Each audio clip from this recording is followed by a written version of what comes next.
Howdy folks, welcome to Billy Jim's Guide to the Ballet. Today we're going to be talking about Louis XIV, King of France, King of Dance.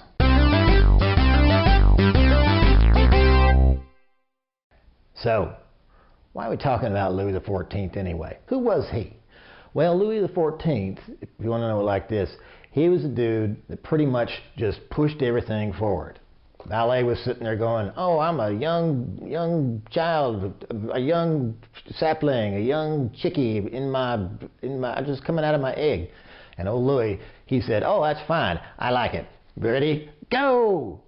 That's pretty much what he did. Now, Louis XIV, he started dancing really young. He made his debut in 1651 when he was just 13 years old. When he became king, then dancing became a real part of his court. Now Louis, you gotta imagine, was a fine physical specimen. He had long golden hair and he liked to wear these old gold clothes. Ooh, he was really hot and sexy. I mean, you know, for people that care about that kind of thing. I mean, you know, it was nothing to me. You know, I'm not like into that or anything, you know what I mean? But you know, some people might think that Louis was kind of hot and sexy, you know.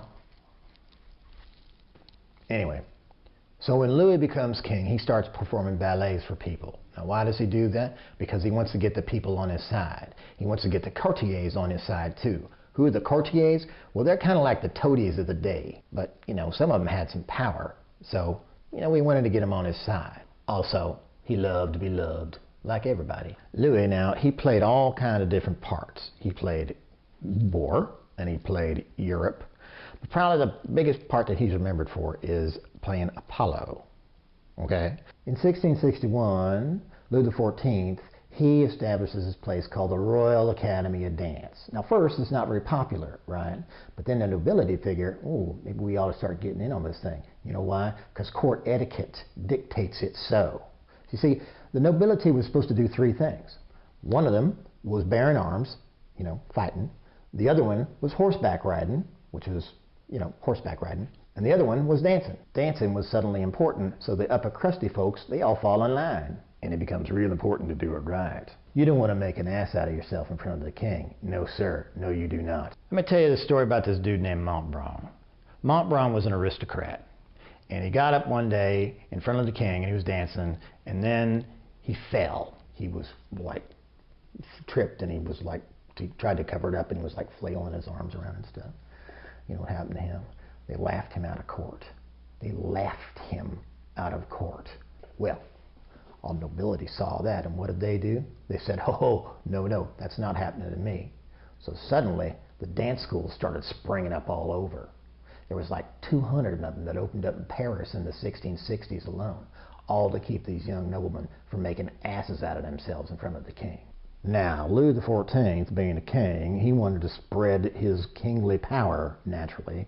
So he's thinking, one way I can spread my kingly power is by spreading French culture. So he goes up to his pal Pierre Beauchamp, who happens to be a ballet master, right? And he said, you know something, old Pierre? I need you to codify these dance steps because I got schools named after me, I got dances, and if we're going to be spreading this stuff around and getting people to do this stuff, we need to codify it. So that's what Beauchamp did. Beauchamp codified all that stuff. Now we got things like first position, second position, third position, fourth position, fifth position, and pretty soon Beauchamp's works gets translated into English and German, and it starts spreading all over Europe. And you know what? French culture takes over, just like Louis thought, just like Louis wanted. So because of Louis XIV, ballet is now spreading all over Europe. It's coming. It's coming. It's coming. From then on, there's no stopping the blob as it spreads from town to town. And it becomes this huge thing. That's it, Louis XIV. Thanks for watching. And don't forget to hit the share and the like and the subscribe button if you feel like it. Okay? See you later. Bye.